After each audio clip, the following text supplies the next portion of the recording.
तो आइए बिना किसी विलंब के आरंभ करते हैं आज की प्रेरणादायक कथा। युगों पूर्व जब धर्म और अधर्म के बीच युद्ध की तैयारी हो रही थी, उस समय पांडुपुत्र भीम के पुत्र घटोत्कच के घर में एक अद्भुत बालक ने जन्म लिया। उसकी माता का नाम था मोरवी, जो अहिलावती के नाम से भी प्रसिद्ध थी। जन्म के समय ही आकाश में दिव्य प्रकाश फैला था, देवताओं के मृदंग बजे थे। ये बालक था बर्बरीक, एक ऐसा योद्धा जिसकी वीरता और शक्ति की गाथा आज भी कही जाती है। बर्बरीक के जन्म के साथ ही प्रकृति में अनेक चमत्कार हुए थे। वृक्ष फल फूलों से लद गए, नदियां मधुर संगीत बजाने लगी और पशु पक्षी आनंद में नृत्य करने लगे। ये सब इस बात का प्रमाण था कि कोई दिव्य आत्मा धरती पर अवतरित हुई है। बचपन से ही बर्बरीक में अद्भुत शक्तियां थी। जब वो मात्र 5 वर्ष का था, तब उसने एक हाथी को केवल अपनी मुट्ठी के बल पर रोक दिया था। 10 वर्ष की आयु में उसने एक दिन में 100 राक्षसों का वध कर दिया था। मां मोरवी ने अपने पुत्र को सिखाया था, हे पुत्र, जीवन में हमेशा याद रखना कि सबसे बड़ा धर्म है हारे हुए की सहायता करना। जो निर्बल है, जो असहाय है, जो संकट में है, उसके साथ खड़े होना ही सच्चा धर्म है। मां के इन शब्दों को बर्बरीक ने अपने हृदय की गहराई में बसा लिया था। वो जानता था कि उसकी शक्ति का उपयोग कमजोरों की रक्षा के लिए करना है। जब बर्बरीक 16 वर्ष का हुआ, तब उसने घोर तपस्या की। हिमालय की ऊंची चोटियों पर, जहां सिवाय बर्फ के कुछ नहीं था, वहां उसने भगवान शिव की आराधना की। महीनों तक केवल हवा पीकर, बिना भोजन के वो तपस्या में लीन रहा। भगवान शिव प्रसन्न हुए और उन्होंने बर्बरीक को 3 अद्भुत बाण प्रदान किए। ये बाण साधारण नहीं थे, ये दिव्य थे, चमत्कारी थे। पहला बाण ये शत्रु के सभी कमजोर स्थानों को चिह्नित करता था। जहां भी ये निशाना लगाता, वहां लाल रंग का चिन्ह बन जाता था। दूसरा बाण ये मित्रों और रक्षणीय व्यक्तियों को पहचान कर उन्हें चिन्हित करता था, उन पर नीले रंग का निशान बनता था। तीसरा बाण ये सबसे शक्तिशाली था। ये लाल निशान वाले सभी स्थानों को एक साथ भेद कर शत्रुओं का संहार करता था और नीले निशान वाले सभी को सुरक्षित कर देता था। माता मोरवी ने, जो स्वयं एक नागकन्या थी, अपने पुत्र को एक दिव्य धनुष प्रदान किया। ये धनुष इतना शक्तिशाली था कि इसकी टंकार से ही शत्रु भयभीत हो जाते थे। इस धनुष का नाम था महाकालदंड। इस धनुष की विशेषता ये थी कि ये कभी नहीं चूकता था। जो भी लक्ष्य बर्बरीक मन में सोचता, वो तुरंत उस तक पहुंच जाता था। चाहे शत्रु कहीं भी छुप जाए, चाहे वो किसी भी माया का सहारा ले, ये बाण उसे ढूंढकर मार गिराता था। जब महाभारत के युद्ध की घोषणा हुई, तब बर्बरीक के हृदय में भी युद्ध में भाग लेने की इच्छा जगी। उसने सोचा, ये तो धर्म और अधर्म का युद्ध है, मुझे इसमें अवश्य भाग लेना चाहिए। लेकिन प्रश्न था, किस पक्ष में? बर्बरीक के मन में कोई शंका नहीं थी। उसकी मां ने जो संस्कार दिए थे, उसके अनुसार उसे हमेशा हारने वाले का साथ देना था। वो अपने नीले घोड़े पर सवार होकर कुरुक्षेत्र की ओर चल पड़ा। रास्ते में जो भी उसे मिलता, वो पूछता, कुरुक्षेत्र में कौन जीत रहा है? सभी का एक ही उत्तर था, पांडव निर्बल है, कौरव शक्तिशाली है। ये सुनकर बर्बरीक का निर्णय और भी पक्का हो गया। वो पांडवों का साथ देगा। कुरुक्षेत्र के पास पहुंचकर बर्बरीक ने एक वट वृक्ष के नीचे विश्राम किया। वहां उसे एक युवा ब्राह्मण मिला, जो अत्यंत सुंदर और तेजस्वी था। उसकी आंखों में अद्भुत गहराई थी, मुस्कान में दिव्य चमक थी। ये ब्राह्मण कोई और नहीं, स्वयं भगवान कृष्ण थे, जो बर्बरीक की परीक्षा लेने आए थे। वत्स, ब्राह्मण ने मधुर स्वर में कहा, तुम कहां जा रहे हो और ये 3 बाण लेकर क्या करोगे? क्या तुम्हें लगता है कि मात्र 3 बाणों से तुम युद्ध जीत सकते हो? बर्बरीक ने विनम्रता से उत्तर दिया, हे ब्राह्मण देव, ये कोई साधारण बाण नहीं है। एक बाण से मैं अपने शत्रुओं को चिन्हित कर सकता हूं, दूसरे से मित्रों को और तीसरे से सभी शत्रुओं का सहार।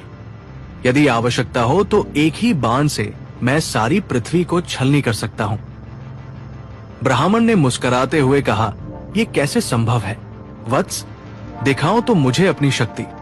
उन्होंने पास के एक विशाल पीपल वृक्ष की ओर इशारा किया और कहा, इस वृक्ष के सभी पत्तों को छेद दो, लेकिन ध्यान रहे एक भी पत्ता नष्ट नहीं होना चाहिए, केवल छेद होना चाहिए। बर्बरीक ने अपने पहले बाण को धनुष पर चढ़ाया। मन ही मन उसने संकल्प किया था, महादेव, इस वृक्ष के हर पत्ते के मध्य में छेद हो जाए। बाण छूटा और चमत्कार हो गया। वृक्ष के हजारों पत्तों में प्रत्येक के मध्य में एक सुंदर गोल छेद हो गया। पूरा वृक्ष मानो कलाकृति बन गया था। लेकिन ये चमत्कार यही नहीं रुका। ब्राह्मण के पैर के नीचे भी एक पीपल का पत्ता था, जिसमें भी छेद हो गया था। बर्बरीक समझ गया कि ये कोई साधारण ब्राह्मण नहीं है। तभी ब्राह्मण का रूप बदलने लगा। उनके चारों ओर दिव्य प्रकाश फैल गया। उनके सिर पर मोरपंख का मुकुट दिखाई दिया, हाथ में सुदर्शन चक्र और मुरली। ये थे स्वयं भगवान कृष्ण। बर्बरीक तुरंत उनके चरणों में गिर पड़ा। हे जगन्नाथ, हे कृष्णा, आपने मुझ पर कृपा की, लेकिन मैं समझ नहीं पा रहा कि आप मुझसे क्या चाहते हैं। भगवान कृष्ण ने बर्बरीक को उठाया और प्रेम से कहा, वत्स, मैं तुम्हारी शक्ति से प्रभावित हूं, लेकिन एक समस्या है। तुम्हारी शक्ति इतनी महान है कि यदि तुम युद्ध में भाग लोगे तो पूरा युद्ध असंतुलित हो जाएगा। भगवान कृष्ण ने समझाया, तुमने कहा था कि तुम हारने वाले का साथ दोगे, लेकिन सोचो, यदि तुम पांडवों के साथ मिलकर कौरवों को हरा दोगे तो फिर कौरव हारने वाले हो जाएंगे। तब तुम्हारा धर्म होगा कौरवों का साथ देना, और यदि तुम कौरवों का साथ दोगे तो पांडव हार जाएंगे। तब तुम्हें पांडवों का साथ देना होगा। इस तरह तुम अकेले ही पूरा युद्ध लड़ोगे और सभी महारथी केवल तमाशबीन बनकर रह जाएंगे। बर्बरीक के मन में तूफान मच गया। उसने समझा कि भगवान सत्य कह रहे हैं। उसकी शक्ति वास्तव में इतनी प्रबल थी कि वो अकेले ही युद्ध का परिणाम बदल सकती थी। भगवान कृष्ण ने धीरे से कहा, वत्स, मैं तुमसे गुरुदक्षिणा मांगता हूं। अवश्य प्रभु, आपकी आज्ञा मेरे लिए सर्वोपरि है। मांगिए, क्या चाहिए आपको? मुझे तुम्हारा शीश चाहिए। ये सुनकर बर्बरीक के चेहरे पर एक पल के लिए उदासी छा गई। उसके मन में हजारों विचार आए।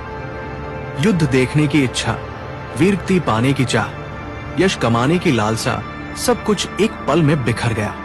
लेकिन अगले ही क्षण उसके चेहरे पर शांति आ गई। गुरु का आदेश उसके लिए सब कुछ था। प्रभु, बर्बरीक ने दृढ़ स्वर में कहा, आपकी इच्छा मेरे लिए आदेश है। मैं अपना शीश अवश्य दूंगा, लेकिन मेरी एक प्रार्थना है। कहो वत्स, क्या चाहते हो? मैं युद्ध देखना चाहता हूं। मेरा शीश काटने के बाद भी यदि वो युद्ध देख सके तो मैं अपने जीवन को सार्थक समझूंगा। भगवान कृष्ण ने प्रसन्नता से कहा, तथास्तु। तुम्हारा शीश न केवल युद्ध देखेगा बल्कि युद्ध की संपूर्ण गाथा को समझेगा भी। और सुनो, एक और वरदान देता हूं। कलयुग में तुम मेरे नाम से पूजे जाओगे। लोग तुम्हें श्याम कहकर पुकारेंगे। बर्बरीक ने अपनी तलवार निकाली। भगवान कृष्ण के सामने झुकते हुए उसने कहा, हे कृष्णा, ये शीश आपको समर्पित है, इसे स्वीकार कीजिए। एक ही वार में बर्बरीक ने अपना शीश काट दिया। आकाश से पुष्प बरसने लगे, देवताओं के मृदंग बजे और एक दिव्य प्रकाश चारों ओर फैल गया। कटा हुआ शीश भूमि पर गिरा, लेकिन उसकी आंखें खुली रही, चेहरे पर तेज बना रहा। भगवान कृष्ण ने उस शीश को उठाकर कुरुक्षेत्र के युद्ध क्षेत्र के पास एक ऊंचे स्थान पर रखा, जहां से संपूर्ण युद्ध दिखाई देता था। 18 दिन तक चले महाभारत के युद्ध में बर्बरीक का शीश सब कुछ देखता रहा। उसने देखा कि कैसे महान योद्धा एक एक करके वीरगति को प्राप्त होते गए। उसने देखा भीष्म का शरशय्या, अर्जुन की वीरता, कर्ण का दान, द्रोणाचार्य का त्याग, लेकिन सबसे बढ़कर उसने देखा भगवान कृष्ण की लीला, कैसे वे धर्म की स्थापना के लिए हर पल युद्ध को संचालित कर रहे थे। युद्ध समाप्त होने पर जब पांडवों में विवाद हुआ कि सबसे बड़ा योद्धा कौन था, तब भगवान कृष्ण ने बर्बरी के शीश से पूछा, तुमने पूरा युद्ध देखा है, बताओ सबसे महान योद्धा कौन था? बर्बरी के शीश ने उत्तर दिया, प्रभु मैंने देखा कि युद्ध में केवल आपका सुदर्शन चक्र और द्रौपदी के बाल दिखाई दे रहे थे। चक्र शत्रुओं का संहार कर रहा था और द्रौपदी के बाल धर्म की रक्षा कर रहे थे। बाकी सभी योद्धा तो केवल निमित्त मात्र थे। ये सुनकर सबको समझ आया कि युद्ध का वास्तविक संचालक भगवान कृष्ण थे। युद्ध समाप्त होने के बाद बर्बरी का शीश रहस्यमय रूप से गायब हो गया। कहा जाता है कि वो आकाश मार्ग से उड़ता हुआ राजस्थान की दिशा में चला गया। सैकड़ों वर्ष बीत गए, कलयुग का प्रभाव बढ़ने लगा, धर्म की हानि होने लगी, अन्याय बढ़ने लगा, लोग दुखी होने लगे। तब भगवान कृष्ण के वरदान के अनुसार बर्बरी का समय आया कलयुग में अवतरित होने का। राजस्थान के रींगस नामक स्थान पर एक धर्मात्मा ब्राह्मण रहता था। उसका नाम था ज्योतिष शास्त्री पंडित सोमदत्त। वो नित्य पूजा पाठ करता था, गरीबों की सेवा करता था। एक रात उसे स्वप्न आया। स्वप्न में एक दिव्य पुरुष दिखाई दिया जिसकी आभा अद्भुत थी। उसने कहा, मैं बर्बरीक हूं, महाभारत का योद्धा। कलयुग में मैं श्याम के नाम से पूजा जाऊंगा। तुम कल प्रातः काल नगर के बाहर पीपल वृक्ष के नीचे खुदाई करो, वहां तुम्हें एक दिव्य शीश मिलेगा। अगले दिन पंडित सोमदत्त ने अपने मित्रों के साथ उस स्थान पर खुदाई शुरू की। थोड़ी खुदाई के बाद ही मिट्टी से एक अद्भुत तेज निकलने लगा। जैसे जैसे खुदाई आगे बढ़ती गई, तेज और भी प्रखर होता गया। अंत में एक अद्भुत शीश मिला। ये शीश जीवंत लगता था। इसकी आंखें बंद थी, लेकिन चेहरे पर दिव्य शांति थी। शीश के चारों ओर प्रकाश फैला हुआ था। जैसे ही शीश को बाहर निकाला गया, आकाश में इंद्रधनुष दिखाई दिया, फूलों की वर्षा हुई और मधुर संगीत की आवाज आई। पंडित सोमदत्त ने शीश को एक पवित्र स्थान पर रखा। उसी रात उन्हें फिर स्वप्न आया। इस बार स्वप्न में भगवान कृष्ण दिखाई दिए। वत्स, भगवान कृष्ण ने कहा, इस शीश को यहां से खाटू नाम के स्थान पर ले जाना है। वहां एक कुंड है जो मेरी दिव्य शक्ति से बना है। उसका नाम श्याम कुंड है। वही बर्बरी का स्थायी निवास होगा। लेकिन प्रभु, खाटू कहां है? पंडित ने पूछा। तुम केवल शीश को लेकर चलते जाओ। जहां शीश रुकना चाहेगा, समझ जाना कि वही स्थान है। पंडित सोमदत्त ने शीश को एक दिव्य पट्टी पर रखा और यात्रा शुरू की। रास्ते में जो भी व्यक्ति शीश के दर्शन करता, उसके सारे कष्ट दूर हो जाते थे। बीमार व्यक्ति ठीक हो जाते, दुखी लोगों को शांति मिलती। कई दिन की यात्रा के बाद जब वे एक सुंदर स्थान पर पहुंचे, तो शीश अचानक भारी हो गया।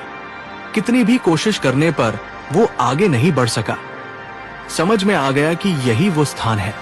वहां एक प्राकृतिक कुंड था जिसका पानी अत्यंत शुद्ध और निर्मल था। स्थानीय लोग इसे श्याम कुंड कहते थे।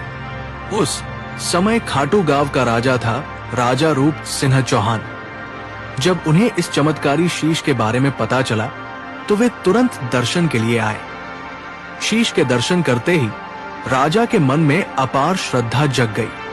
उन्होंने तुरंत वहां एक भव्य मंदिर बनवाने का निर्णय लिया। मंदिर का निर्माण अद्भुत तरीके से हुआ। दिन में जितना काम होता, रात में उससे दोगुना काम अपने आप हो जाता। मजदूर कहते कि रात में दिव्य शक्तियां काम करती दिखाई देती थी। जब मंदिर तैयार हो गया और शीश को वहां स्थापित किया गया, तो पहली बार आरती का आयोजन हुआ। राजा रूप सिंह चौहान ने स्वयं आरती उतारी। आरती के दौरान एक अद्भुत चमत्कार हुआ।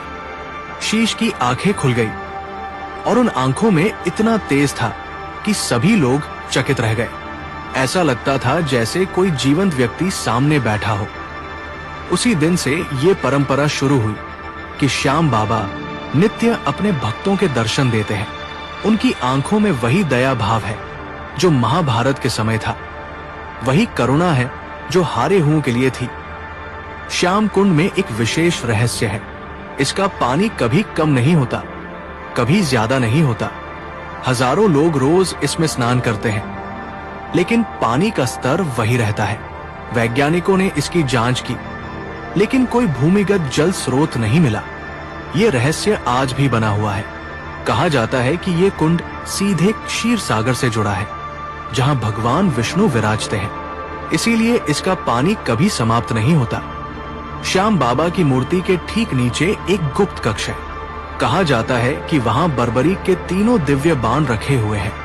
ये कक्ष तब तक नहीं खुलेगा जब तक कलयुग में धर्म का सर्वनाश नहीं हो जाता। जब कलयुग के अंत में पाप अपने चरम पर पहुंचेगा, तब ये कक्ष खुलेगा और श्याम बाबा अपने दिव्य बाणों के साथ धर्म की स्थापना करेंगे। भविष्य पुराण में लिखा है कि कलयुग के अंत में एक नील घोड़े पर सवार होकर एक योद्धा आएगा जो धर्म की स्थापना करेगा। श्याम बाबा के भक्त मानते हैं कि ये योद्धा श्याम बाबा ही होंगे। मंदिर के पुराने शिलालेखों में एक नील घोड़े का चित्र है, जिस पर एक योद्धा सवार है। ये चित्र रहस्यमय है और इसका अर्थ आज तक कोई नहीं समझ सका। श्याम बाबा के 11 नाम हैं और ये संख्या भी रहस्यमय है। इन 11 नामों में छुपी हुई है कलयुग की संपूर्ण गाथा। प्रत्येक नाम एक युग की समस्या का समाधान है। जब कोई भक्त पूरी श्रद्धा के साथ इन 11 नामों का जाप करता है तो उसकी सभी समस्याएं हल हो जाती हैं। लेकिन ये तभी संभव है जब भक्त का हृदय पूर्णतः शुद्ध हो। श्याम बाबा से जुड़ी कुछ संख्याएं विशेष है। मंदिर में 108 सीढ़ियां हैं। श्याम कुंड का व्यास 51 फीट है। मुख्य गुंबद की ऊंचाई 108 फीट है। ये संख्याएं केवल संयोग नहीं है। हिंदू धर्म में इन संख्याओं का विशेष महत्व है। 108 ब्रह्मांड की संपूर्णता का प्रतीक है और 51 शक्तिपीठों की संख्या है। ज्योतिषियों के अनुसार श्याम बाबा का मंदिर एक विशेष ज्योतिषीय स्थान पर बना है। यहाँ 5 ग्रहों की शक्तियाँ केंद्रित होती हैं। फाल्गुन मास की एकादशी के दिन यहाँ विशेष ऊर्जा होती है। इस दिन श्याम बाबा की शक्ति चरम पर होती है। श्याम बाबा से जुड़े रंग नीला, पीला और लाल, ये सभी के विशेष अर्थ है। नीला रंग विष्णु का है, पीला ज्ञान का और लाल शक्ति का। भक्त जब इन रंगों के कपड़े पहनकर आते हैं तो उनका श्याम बाबा के साथ विशेष तालमेल बनता है। शास्त्रों के अनुसार जब कलयुग अपने अंतिम चरण में पहुंचेगा तब धर्म लगभग समाप्त हो जाएगा। उस समय श्याम बाबा पूर्ण रूप से प्रकट होंगे। वे अपने 3 दिव्य बाणों के साथ आएंगे और अधर्म का नाश करेंगे। ये होगी कलयुग की अंतिम लड़ाई। भविष्य पुराण में लिखा है कि एक नील घोड़ा आकाश से उतरेगा। उस पर श्याम बाबा सवार होंगे। उनके हाथ में अपना दिव्य धनुष होगा। वे एक ही बाण से सारे संसार के पापियों का नाश करेंगे और धर्म की स्थापना करेंगे। श्याम बाबा के इस अवतरण के बाद सत्ययुग शुरू होगा। फिर से धर्म, सत्य और न्याय का राज्य होगा। लोग प्रेम से रहेंगे, कोई दुख नहीं होगा। यही है श्याम बाबा का अंतिम मिशन, संसार में शांति और खुशी की स्थापना।